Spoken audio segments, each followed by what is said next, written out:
movimiento de derechos humanos, desde la cooperación y las organizaciones solidarias, y desde esas personas que se han venido a vivir a este país también, ¿verdad? Que aunque no nacieron aquí, se vienen con la convicción de contribuir. Y yo creo que Lucy decía tres cosas importantes que yo creo que por ahí se pueden centrar también, que es la verdad, la memoria y la reparación, ¿verdad? Nuestros esfuerzos han estado concentrados en mantener la memoria, en buscar la verdad, hasta encontrarla, hasta hacer justicia y hasta exigir la reparación. Sin perder de vista que para eso hay una lucha histórica atrás que ya mencionaba Orlando, ¿verdad? Y también Edgar, en el tema de los acuerdos de paz que fueron firmados y los logros que hay allá adentro también, porque los acuerdos no solo fueron construidos de alto nivel, ¿verdad? Sino hubieron mesas de trabajo para una construcción colectiva de insumar los acuerdos de paz. Tener una comisión de esclarecimiento histórico amarrado a ese obstáculo más bien nos planteaba Denis, ¿verdad? No verlos como retrocesos, sino más bien como obstáculos en el marco de la estructura y esa negativa que ha existido en el Estado de reconocer los hechos como tal. Yo creo que efectivamente esa es una de las cosas más fuertes y que efectivamente creo que coincidimos es que tiene que ver con obstáculos que son estructurales, ¿verdad? Como parte de las condiciones y de la historia arraigada, ¿verdad? De los grupos de poder en el país, tanto militares como económicos. Y que ha pasado estos últimos años por desmontar la institucionalidad de la paz y dejarnos más a la deriva. Sin embargo, sigue existiendo ahí algunos logros. Yo creo que de la justicia nos hemos demostrado como país es que es posible hacer justicia. Y alguien una vez decía, es que parecía que en un momento en Guatemala se alinearon todos los planetas, ¿no? Y teníamos buenos equipos fiscales, buenos equipos en jueces, ¿verdad? Atendiendo las demandas, organizaciones, las víctimas trabajando de manera conjunta. Y más que alineación de planetas, yo le decía, ha sido el trabajo histórico de las organizaciones de víctimas, de los pueblos, de las organizaciones de derechos humanos. Es decir, no ha sido regalado, no es porque Marte se alineó con Júpiter, ¿verdad? Sino ha sido producto de la lucha organizada, de la presión social por tener buenos fiscales, por tener buenas fiscalías, ¿verdad? En un momento histórico, afortunadamente, confluyeron las cosas que nos permitieron avanzar en procesos de justicia que hoy son modelos para el mundo. Y se me parece muy importante de esas cosas que ustedes han mencionado. Solo quisiera agregar que otro logro que a mí me parece muy importante, porque también es un esfuerzo de los pueblos, es toda la red de museos y sitios de memoria histórica en el país. Hay una gran cantidad, el Memorial para la Concordia tiene un mapeo de sitios de memoria, tiene un mapa virtual donde están los sitios de memoria en el país, y es una gran cantidad. Ustedes ponen el mapa y están todos los puntitos de la mayoría de lugares donde hay sitios de memoria histórica, que son esfuerzos sostenidos, ¿verdad? Desde esa sala hermosa que nos destruyeron en el archivo de la policía, que era la Salea, donde estaban los nombres de las mujeres, hasta el espacio hermoso que tienen allá las comunidades en San Juan Comalapa, ¿verdad? En las Verapaces, es decir, todo ese resguardo de la memoria también ha estado en manos de los pueblos y me parece que es un logro que sobrevive y que está ahí, ¿verdad? A pesar de las dificultades, de los obstáculos y de los retrocesos que se han podido tener. Y entonces, en ese sentido, con eso que hemos identificado, aunque ustedes ya han dado algunas luces, también quisiéramos saber qué opinan ustedes de las rutas, ¿verdad? Ya hemos estado hablando, pero ¿cuáles son los retos que deberemos plantearnos y la ruta que deberíamos plantearnos en este momento, como en un punto de partida distinto, aprovechando esa ventana que ustedes mencionaban, de posibilidades y de otras oportunidades? ¿Qué ruta nos deberíamos plantear para el proceso de dignificación en este momento? Y les recuerdo, por favor, que por ahí les pasaron, creo yo, ¿verdad? Unas tarjetitas, ¿me confirman? Sí, para las preguntas, si las tienen, porque me imagino que el equipo del CIDH va a empezar a recoger si tienen alguna pregunta para pasarla aquí al panel. Entonces, en lo que estamos ahí en esta última pregunta. Por favor, Edgar. Gracias, Ivette. Bueno, digamos que la pregunta estrella en este foro es cabalmente, ¿y ahora qué? ¿Para dónde vamos? Creo que hay que partir de un hecho que no se debe olvidar. El 31 de diciembre terminó el acuerdo gubernativo y para efectos prácticos y de quienes gobernaron durante 12 años, ahí terminó el compromiso del gobierno y del Estado con el resarcimiento. Todos sabemos que ese compromiso fue burlado, que todos sabemos que esto en buena medida fue un engaño y que sobre todo en el último gobierno fue un reducto para la corrupción. Entonces partimos de ahí. Como dijo Orlando, lo que encontramos son escombros, ¿verdad? Los escombros de un desastre no significa que nada de lo que quedó ahí sea inútil. Algo se puede rescatar y sobre todo en la lógica de este foro, pensar en los avances, en los puntos de partida, tiene sentido. No vamos a empezar de cero, pero casi, ¿verdad? Porque el PNR desapareció y ahora lo que está planteado es qué vamos a hacer. Como me presentó Ivette, yo ahorita soy consultor para el diseño del Plan Nacional de Dignificación. Ni siquiera llego a ser todavía funcionario de la COPADE, pero soy parte del equipo de la COPADE.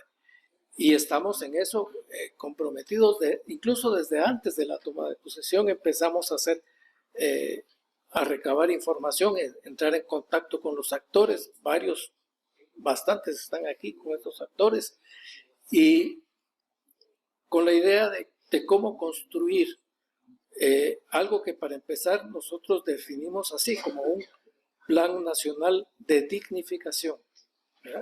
El cambio de nombre no es un mero capricho, sino tiene un sentido mucho más abarcativo. Pero el plan hay que diseñarlo, en eso estamos.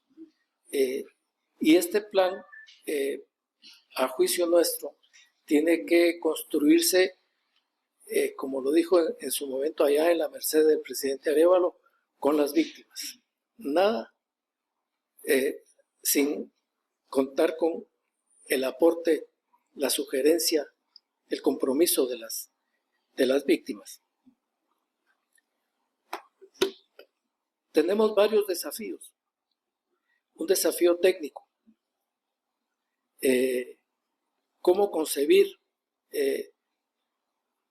un plan que atienda de manera prioritaria aquello que quedó tirado en la basura. Hace unos días fuimos al archivo del PNR que está bajo custodia del Ministerio de Desarrollo Social y bueno, yo iba con la idea de que iba a encontrar aquello hecho un desastre. Afortunadamente hay funcionarios dignos en el país, profesionales, y dentro de lo que cabe, aquello es rescatable, muy rescatable, y casi al punto en que en algún momento en el curso del año vamos a poder identificar dónde quedaron los compromisos del gobierno y cuáles se pueden atender de manera pronta. No le pongo plazos, pero es posible identificar a partir de la información que existe en esos archivos quienes estaban a punto de recibir algún proyecto o algo así. Eso es posible. Esa es una de las tareas técnicas. Es una tarea técnica. Hace como semana y media tuvimos una reunión también de consulta con organizaciones de víctimas y de la sociedad civil, y la UNESCO nos hizo una presentación sucinta de un diagnóstico que ellos tienen sobre la situación de los archivos del PNR. Y la conclusión es que, si bien no es algo inmediato, sí hay una base a partir de la cual se puede hacer algo, digamos, en el inmediato plazo. Pero esto nos lleva a otra cuestión que ya planteó Orlando. Más allá de lo técnico, es cómo construir en los espacios políticos e institucionales del Estado unas correlaciones de fuerza que nos permitan resolver las cuestiones concretas. Este Plan Nacional de Dignificación, ahorita, ¿cuánto tiene de presupuesto? Cero. Entonces tenemos que construir unas correlaciones de fuerza que nos permitan asignarle, por lo menos, pienso yo, por lo menos lo que tenía el PNR hasta que lo clausuraron, por lo menos eso, si no es que más.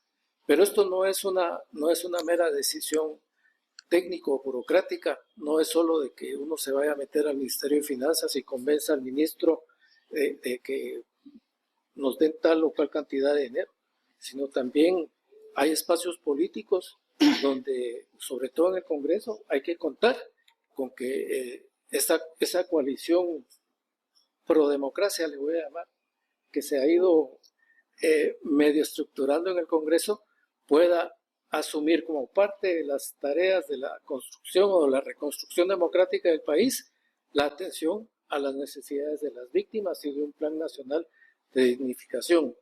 Y si nos ponemos a soñar un poquito más, y eso sí admito que puede ser un sueño sin mucho fundamento, cómo crear hacia adelante un plan nacional de dignificación que no pueda ser borrado porque es un acuerdo gubernativo.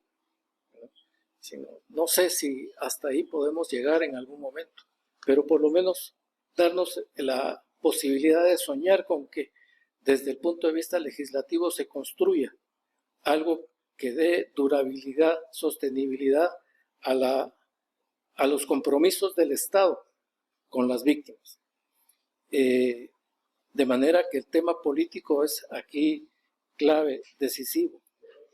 Y luego también tenemos un desafío, yo ya lo planteé, ¿cómo hacemos para torear, burlar, saltar las trampas de la burocracia? De un Estado que está acostumbrado no a servir a la población, sino a eludir las responsabilidades, a darle largas a los asuntos.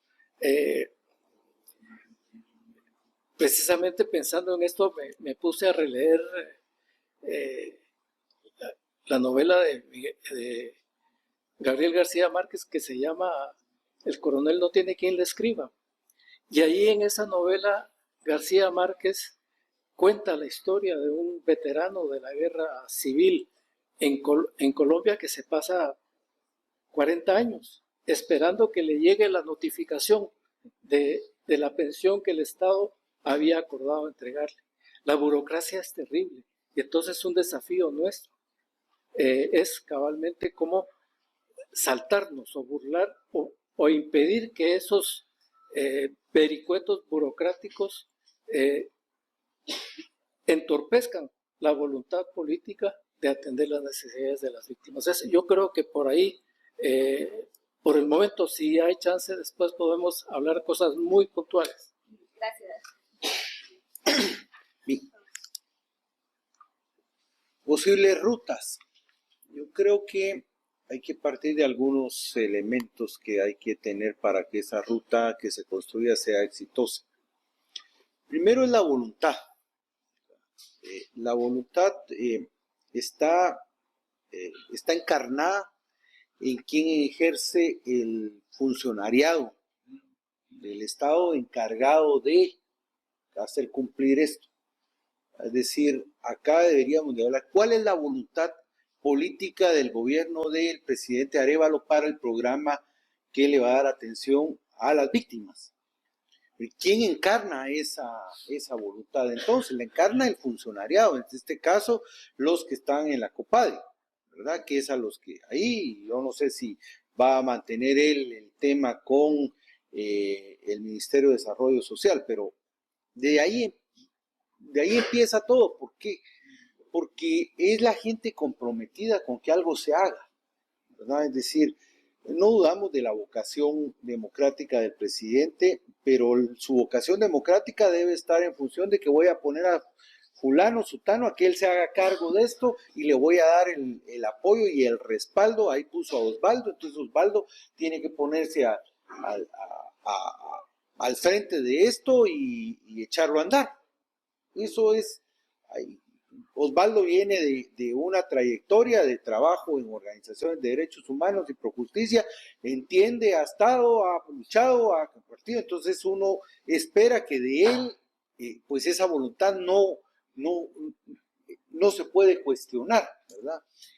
Pero ese es un elemento. El segundo elemento es la institucionalidad. Esa voluntad, esos deseos de querer hacer, de compromiso, deben de contar con un respaldo institucional. La institucionalidad es lo que tenemos como soporte, y pues está la COPADE. ¿Es la COPADE la que puede hacerlo, sí o no? Y mire, se los digo, y Edgar también lo sabe, ¿verdad? Porque cuando Edgar estuvo en gobierno, él era un invitado. Cuando yo estuve en gobierno también fue un invitado, ¿verdad? Pero hoy hay un gobierno que por naturaleza tiene más fortaleza que cuando nosotros estuvimos en su momento. Y entonces uno esperaría que se genere una institucionalidad fuerte. Y hacia eso hay que verlo. Si con un acuerdo gubernativo se pudieron hacer muchas cosas, y se lo digo acá porque antes de ver esto me decía, bueno, que vamos a ir con la ley. Partamos de lo que se tiene. Hay que decirle a Arevalo, mira, esto es lo que hay que hacer, y necesitamos un acuerdo, dale dientes a este acuerdo, y con las limitantes que hay. Pero lo que hay, se lo digo ¿por qué? Porque si no se va a perder tiempo. Entonces, esto es así. Él mañana debería de anunciar, ojalá, qué es lo que se va a hacer con estos temas. Yo recuerdo que el primer día, de la primera conmemoración del Día Nacional de la Dignidad de las Víctimas, cuando yo era secretario de la Paz, me llamó el presidente y me dijo, venite media hora antes, y yo llegué media hora antes, mira, prepárate porque voy a anunciar que le vamos a entrar al archivo histórico del ejército. Y así de agua fría, y lo anunció, ¿verdad? Fue bien complicado. Al final lo que logramos fue que al menos se reconociera el archivo histórico de la policía, que se reconociera el diario militar, ¿verdad? Y a partir de ahí se generaron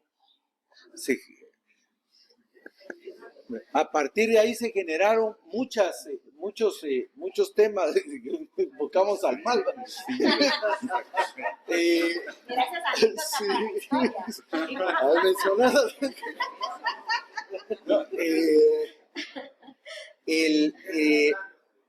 A partir de ahí se generaron muchos procesos, porque con eso se dio paso a que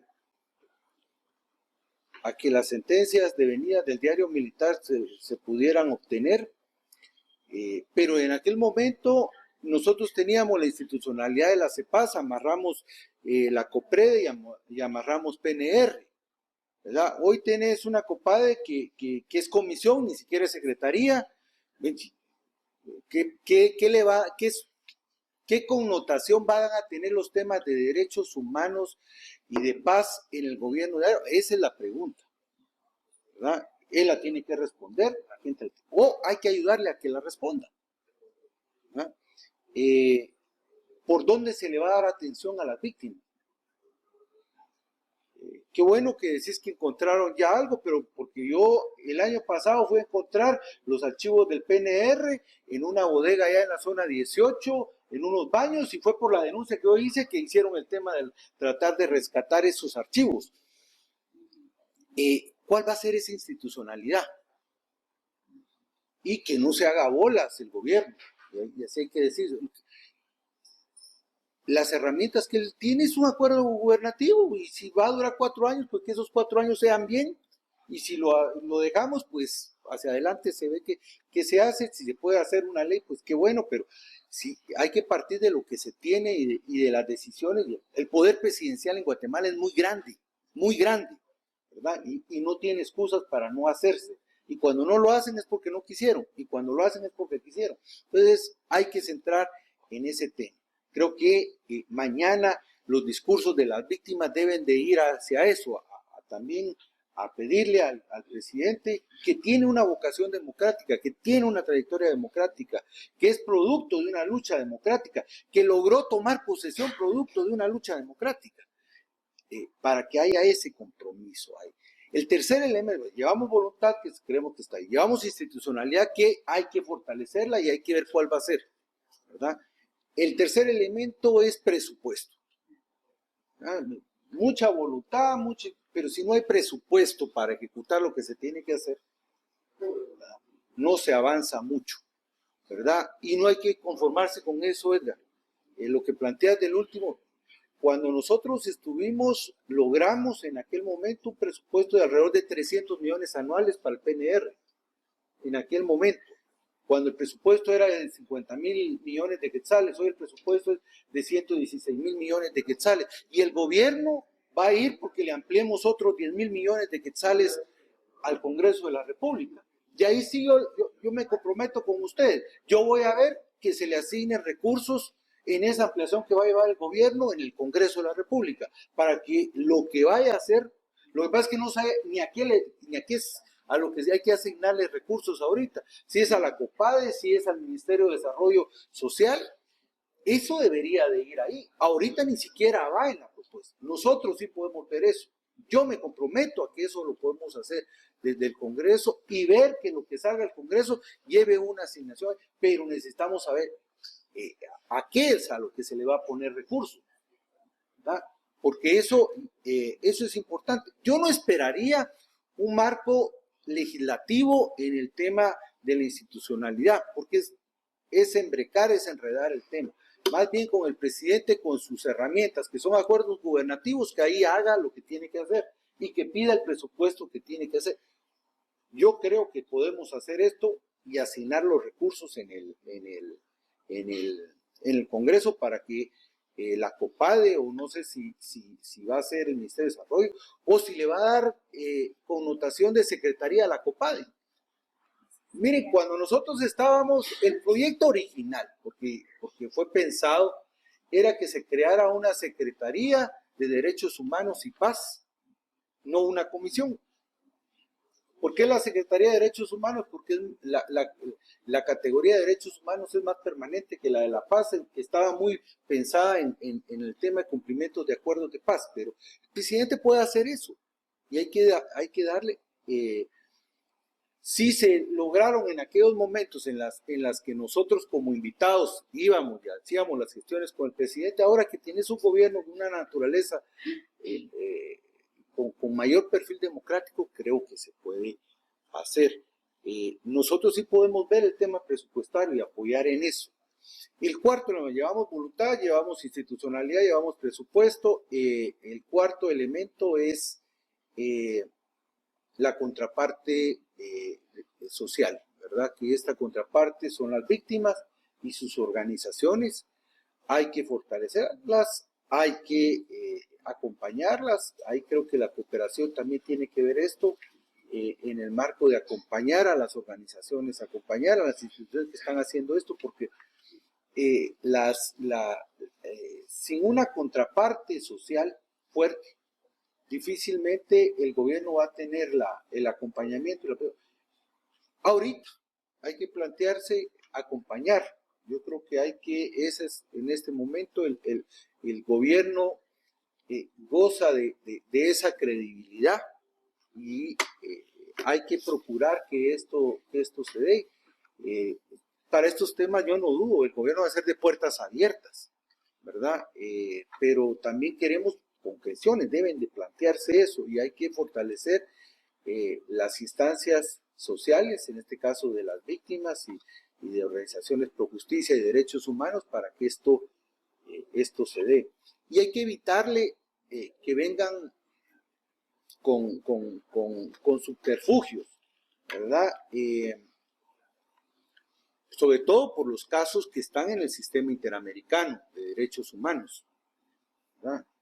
Como nosotros logramos, como en aquel momento la posición nuestra fue allanarnos a todas las denuncias que habían en el marco del sistema interamericano de derechos humanos. Y eso, Ruth del Valle, que era la que estaba en COPRED en aquel momento, aquella logró que toda esa presa que estaba ahí contenida se lograra ver. Ahora han amarrado el tema de que es el Ministerio de Relaciones Exteriores. Siempre hay gente que saca que es el Ministerio de Relaciones Exteriores el que lleva la política internacional del Estado, producto de que es delegado por el presidente, y luego le ponen a la PGN, que es el...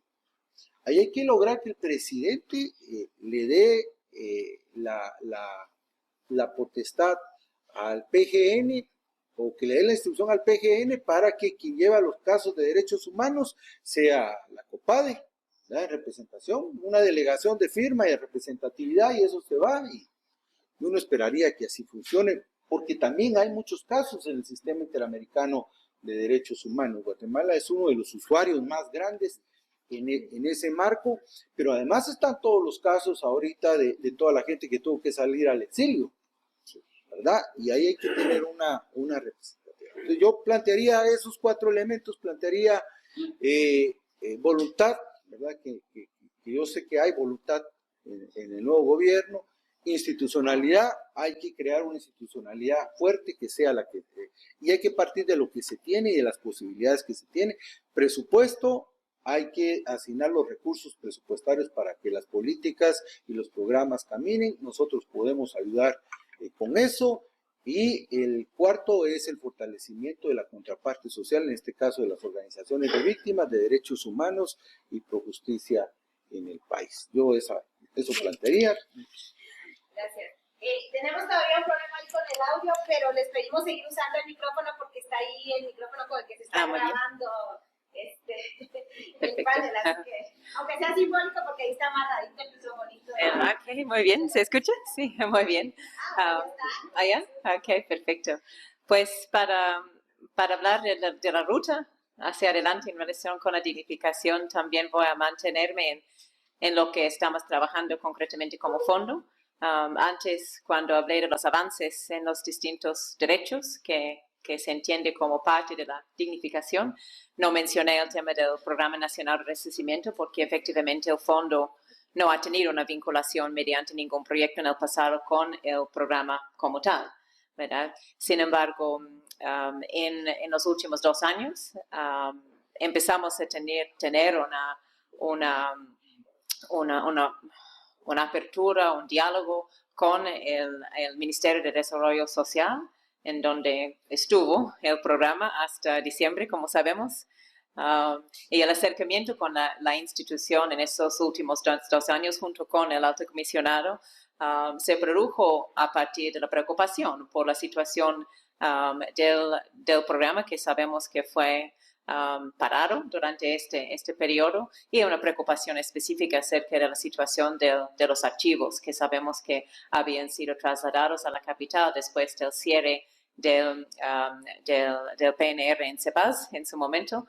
Entonces, empezamos las discusiones con los funcionarios del programa dentro del FODES, dentro de MIDES, y recibimos solicitudes de ellos acerca de apoyo para volver operativo el programa.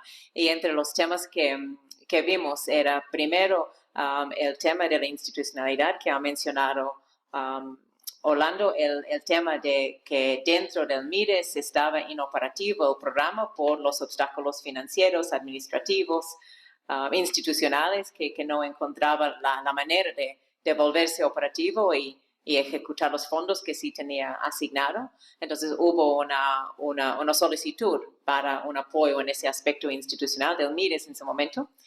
Y también fue una solicitud de apoyo para el tema del rescate del archivo del PNR en términos de darle el tratamiento archivístico necesario para su conservación, protección, organización, digitalización y su puesto a disposición del programa como un archivo de gestión que debería ser retomado para fines de implementar los procesos pendientes de resarcimiento. Entonces, eso fue otro tema. Y finalmente, un tema que surgió en esas discusiones fue el tema de la reparación transformadora, es decir, cómo se podría convertir el resarcimiento en una medida que iba más allá de una medida de corto plazo o medidas superficiales, sino que podría abarcar las cuestiones más estructurales, es decir, procesos de enriquecimiento que contemplan no solo lo individual, lo comunitario, pero también cambios a nivel societal, sociopolítico, y justamente para entender esas estructuras, esas cuestiones más de fondo. Entonces también lo que conversamos en ese momento fue el buscar un diseño de una estrategia de articulación interinstitucional entre el programa y otras instituciones del Estado, en el entendimiento que no se podrá lograr los cambios más de fondo si no se involucra el Estado como un todo. Y reconociendo las limitaciones que podrían tener un programa específico de ir a ese nivel. Entonces, eso es lo que conversamos, y de hecho el fondo aprobó los fondos del año pasado para trabajar ese proyecto con el Ministerio de Desarrollo Social, en el entendido que el programa continuará su vida a través de una extensión del acuerdo gubernativo, que todos sabemos no pasó, ¿verdad? Entonces, cuando eso empezó a verse como el futuro del programa en los últimos meses del año pasado, ya empezamos a conversar con el equipo de transición del nuevo gobierno, quienes plantearon a nosotros el interés de contar con apoyo para el tema del abastecimiento, y en ese sentido, a partir del cambio de gobierno, hemos continuado la conversación ahora con COPARE, para reformular nuestro proyecto en función del nuevo escenario institucional, pero hemos mantenido ese compromiso desde el fondo de apoyar en esos tres aspectos, es decir, el diseño institucional. Como bien ha explicado anteriormente, es un reto de encontrar cuál sería la arquitectura institucional más adecuada ahora para ese programa dentro de COPARE, dentro de alguna otra entidad, mediante una ley, mediante un acuerdo gubernativo. Hay muchas opciones sobre la mesa y obviamente hay mucha experiencia acumulada acerca de las diferentes versiones del PNR anteriormente, las propuestas para su institucionalidad en diferentes momentos que se puede rescatar, pero es un tema clave, ¿verdad? ¿Cuál es el anclaje institucional para que este programa pueda reactivar, o rediseñar, reactivar y volverse algo que permita la implementación de las medidas de forma ágil, transparente, incluyente, y satisfactorio para las víctimas? Entonces, eso es un gran reto ahora, y desde el fondo con este proyecto estamos a la disposición de apoyar en ese reto, ¿verdad? Igualmente con los archivos se mantiene nuestro interés y apoyo y financiamiento para el rescate del archivo y su organización y conservación. Naciones Unidas cuenta con experticia en la materia. Tenemos expertos internacionales que han trabajado en diferentes archivos y puede traer esa experticia al servicio de este archivo, que, repito, es muy importante tanto como un archivo de gestión para que puede ser utilizado para los procesos de resarcimiento pendiente, pero también desde la perspectiva eventualmente de la memoria histórica, por todo los testimonios que incluye ahí, la información, las vivencias de las víctimas y la importancia de resguardar eso, y que puede ser incluso incluido en programas mundiales como la Memoria del Mundo, que es un programa a nivel internacional que reconoce la importancia del patrimonio documental de periodos de conflictos. Entonces estamos en esa disposición también, y igualmente estamos ya en discusión con COPARE con respecto a cómo puede darle la forma al resarcimiento para que tiene esos alcances más amplios, más de fondo, y cómo se podría plantear una manera de articular la institución que sea, que todavía estamos viendo que va a ser la institución, con el resto del Estado, para que pueda traer la colaboración y todo el peso del Estado en su todo para lograr esos efectos más de fondo. Entonces, ahí lo que dejaría ahí. Gracias. Pues sí, concurro plenamente con el tema de la institucionalidad. O sea, es una cuestión insalvable que hay que superar, ¿no? Para poder establecer cuál va a ser la ruta idónea, ¿no? A partir de una vez definido esto, hay una serie de retos técnicos que también es importante tomarlo como lección aprendida y que se tiene que tramitar, digamos, o se tiene que trabajar de cara al futuro en ellos. El primero de ellos, se ha hablado mucho del archivo y me parece muy importante, digamos, el tema del archivo documental para la gestión de las reparaciones, pero más allá de eso, hay que extraer la información del archivo del universo de víctimas que estamos trabajando. ¿Quiénes son? ¿Dónde están? ¿Cuáles son las necesidades primarias? ¿Qué vamos a priorizar? Para entonces, en estos acuerdos de interinstitucionalidad que también se buscaría para volcar el Estado en su conjunto, ver qué capacidades tiene el Estado actualmente para ir pensando o repensando en medidas que pudieran favorecer de mejor forma y de manera más colectiva a las víctimas, sin perjuicio de las cuestiones o de las reparaciones individuales que deben de tenerse, que son cajoneras, digamos, en esto, un poco, perdón, lo coloquial. A partir de una proyección adecuada, es decir, el rescate de este archivo que nos permita hacer una proyección adecuada, nos va a dar una ruta institucional o nos va a dar una ruta de dónde es que tenemos que buscar los acuerdos, qué institucionalidad es la que va a responder y de qué forma es la que se va a responder ya en su conjunto. Hay un tema también, un desafío importante, que es mantener la participación en términos generales como un esfuerzo sostenido, como un esfuerzo legítimo por parte de las víctimas, retomar el tema de la accesibilidad del programa y la difusión de la existencia de cualquiera que sea la institucionalidad que vaya a responder sobre esto. Es una pregunta frecuente, es una pregunta frecuente en las visitas al territorio, si existe todavía esta institucionalidad y qué pasó con ella o qué es lo que va a pasar. Entonces, garantizar el acceso a la información para las víctimas usuarias, que éstas puedan sentirse efectivamente no solo consultadas, sino que informadas de las acciones que vaya a tomar el gobierno, nos parece que es de vital importancia. Y creo que un tercer punto que también es bien importante es la sensibilización en materia de derechos humanos de la función pública que vaya a trabajar esto. Entendemos que no puede ser un trato revictimizante nuevamente para las víctimas, no se trata de un mero pago, de una obligación civil, sino que la intencionalidad y la sensibilización que nos va a permitir entonces superar otros obstáculos que en su momento también fueron planteados en los casos individuales, que tenían que ver, por ejemplo, con el tema de la carga probatoria. ¿Cómo le estamos pidiendo a las víctimas los papeles? ¿Qué papeles les estamos pidiendo? ¿Qué es lo que les estamos exigiendo para que puedan tener acceso a la reparación?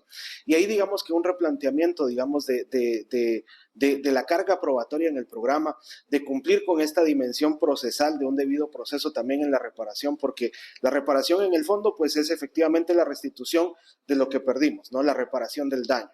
Pero procesalmente, y a la luz de los tratados internacionales, el poder acceder a un buen proceso que tenga un resultado efectivo con una garantía procesal es parte del derecho.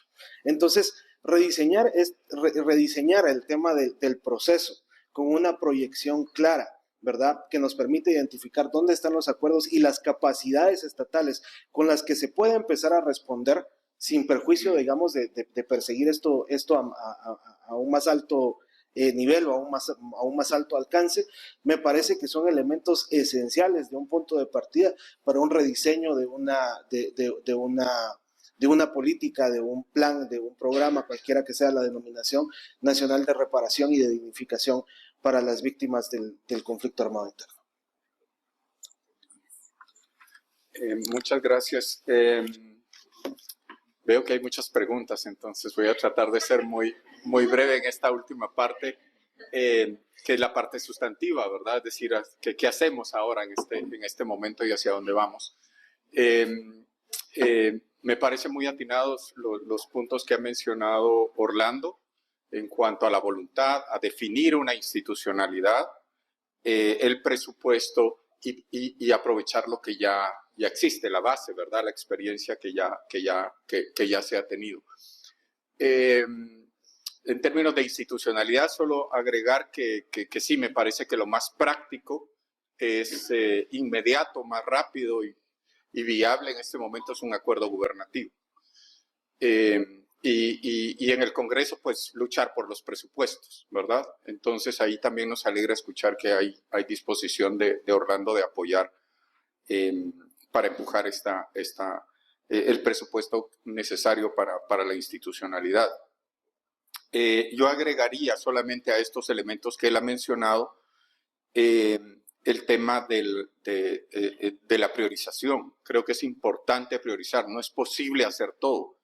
Es decir, son solo 4 años, el tiempo pasa muy rápido, Entonces yo creo que sí es importante establecer cuáles son las 3 prioridades en este tema, por mencionar un nombre, ¿verdad?, razonable. ¿Cuáles son las 3 prioridades que quiere establecer el gobierno para trabajar este tema? Creo que ya han mencionado o ha dado algunas luces el gobierno, mañana lo vamos a tener más claro sobre algunas de esas prioridades. Uno, entiendo, es la reparación, y en eso hay experiencia acumulada y hay trabajo, es decir, aquí están las mismas organizaciones como testigos. Una reparación que obviamente hay que actualizar, hay una política que necesita más enfoque de género, más participación de mujeres, que sea transformadora, que vaya más allá de las medidas actuales. Entonces la reparación me parece que es atinado. Lo segundo es la búsqueda de los desaparecidos, y ahí sí hay una deuda porque ahí hay menos compromiso, ha habido menos compromiso o experiencia de los gobiernos anteriores en la búsqueda de los desaparecidos. Hay mucha experiencia de la sociedad civil y la cooperación, pero poca del gobierno. Entonces creo que la búsqueda de los desaparecidos es justo y es un trabajo que vale la pena establecer. Y en tercer lugar, entiendo que es la memoria histórica, que incluye no solamente los archivos, pero también la enseñanza a las nuevas generaciones de lo que ocurrió y las lecciones aprendidas de la guerra y del proceso de paz, que creo que eso también es una deuda pendiente. Entonces, me parece que por poner estos ejemplos, me parece que si establecen prioridades de lo que es posible hacer y lo que quieren heredar, digamos, durante este periodo de gobierno, eso es importante. En cuanto a las organizaciones de derechos humanos y la comunidad internacional, creo que también necesitamos articular más y ayudar al gobierno por la confianza que hay en este momento, ¿verdad? Porque hay personas de confianza en la COPADE que nos están consultando. Entonces creo que tenemos con toda sinceridad, primero, estar articulados, ayudarles a priorizar. Creo que eso también es importante porque hemos aprendido, tampoco es posible apoyar todas las iniciativas, ¿verdad? Hay que ver qué es lo relevante, qué es lo estratégico también y que pueda ser sostenible, ver un poco más allá de este gobierno. Y asegurar que también nuestra asesoría técnica está ahí en lo que es necesario, el apoyo financiero en lo que creemos que es importante, es decir, también podemos hacer incidencia frente a la cooperación ante alguna propuesta que creemos que vale la pena, ¿verdad? Empujar para que tenga financiamiento. Y en tercer lugar, el respaldo político. Es decir, no es suficiente el apoyo técnico, la priorización, sino también el respaldo político de la comunidad internacional. Creo que hay un buen momento. La comunidad internacional ha alzado la voz a partir de lo que ocurrió el año pasado. Entonces también está más articulada. Entonces mantener la posición política, digamos, más abiertamente sobre el respaldo a las víctimas, sus derechos y las lecciones aprendidas del conflicto armado interno y del proceso de paz. Y finalmente, para las víctimas, creo que el desafío más importante es mantener la unidad, articulados en una voz. Creo que es más fácil que las organizaciones, o lo más práctico sería que las organizaciones de víctimas se pongan de acuerdo sobre las prioridades y luego tener la interacción y la presión frente al gobierno, ¿verdad? Porque si cada uno nuevamente va con sus peticiones particulares, creo que esto va a complicar las cosas. Y por último, es la participación de los jóvenes. Creo que han hecho un gran esfuerzo por incluir durante estos años el mayor liderazgo y reconocimiento de las mujeres y su participación en los movimientos de víctimas, pero hace falta más juventud. Los jóvenes son en realidad los herederos de esta historia, y si no, esta historia va a decaer. Entonces necesitamos que la lucha se mantenga y es importante la participación de jóvenes, de jóvenes en el movimiento, en las organizaciones de víctimas, en las luchas de las víctimas, pero también los jóvenes como un objetivo de la política, ¿verdad? Insisto, la importancia de la memoria histórica, que se enseñe en las escuelas, aprovechando que también hay una ministra de educación, digamos, con compromiso sobre estos temas, también ver cómo esto se incorpora definitivamente en los textos escolares y en la currícula. Creo que es importante que las nuevas generaciones conozcan. Ahí hay con los jóvenes se pueden hacer maravillas, ¿verdad? Más ahora que estamos en la era de las redes sociales, etcétera, hay mucho entusiasmo y muchas posibilidades. Entonces creo que ese es uno de los desafíos importantes y que no se debe descuidar. Eso no es solamente de las víctimas, sino es un compromiso, es necesario, digamos, como sociedad. Muchas gracias. Gracias. Pues muchas gracias por todos sus aportes. Como vemos, hay una gran cantidad de desafíos, ¿verdad? Que son técnicos, que son políticos, que son económicos, que son de capacidades, de voluntades. Y hay, creo yo, bastantes propuestas de la ruta, ¿no? De hacia dónde debería ser, de tener claridad de qué estamos hablando, de dónde están las víctimas, cómo acercarse, tener claridad, que el Estado tenga claridad, del tema de la voluntad, decía Orlando, ¿no? Y esa voluntad manifiesta en fortalecer la institucionalidad de la paz, en recuperar la institucionalidad, y en relación a eso van muchas de las preguntas, ¿no? ¿Cómo hacemos? ¿Qué es esto? No, si no es PNR, ¿qué es? ¿Verdad? Creo que hay muchas dudas en relación a eso, ya se las vamos a transmitir, pero me parece que hay ahí una buena ruta y en bastante medida ustedes han respondido algunas de las preguntas que llegaron acá, igual se las voy a leer, pero me parece bien decirlo porque si hay una preocupación en la ruta de hacia dónde tenemos que ir, qué pasos vamos a dar, por dónde empezamos ahorita, ¿no? ¿Y cómo lo hacemos? ¿Cómo lo hacemos de manera conjunta? Y yo creo que porque hay un compromiso de las organizaciones de seguir empujando esta lucha que ha sido histórica y en la cual las organizaciones de víctimas han estado al frente, ¿no? Entonces, por eso creo que es una preocupación, pero también una intención de cómo lo hacemos. No hay una intención de qué van a hacer, sino de cómo lo hacemos y hacia dónde tenemos que empujar. Con esa claridad, yo nada más quería antes, porque le vamos a la palabra al compañero Miguel, pero recordar que ahí está la ley marco de los acuerdos de paz, ¿verdad? Que dice claramente que los acuerdos de paz son acuerdos de Estado y que por lo tanto se tienen que cumplir. Esa ley marco que te da las posibilidades en relación a lo que ya Orlando decía, ¿no? Hay que trabajar con lo que tenemos en este momento. Y ahí está la ley marco que le da calidad de acuerdos de Estado a los acuerdos de paz, por lo tanto siguen teniendo plena vigencia y en el sentido de que ahí está escrito los compromisos del trabajo con las organizaciones de víctimas por la verdad, la memoria y la reparación, la dignificación en este momento.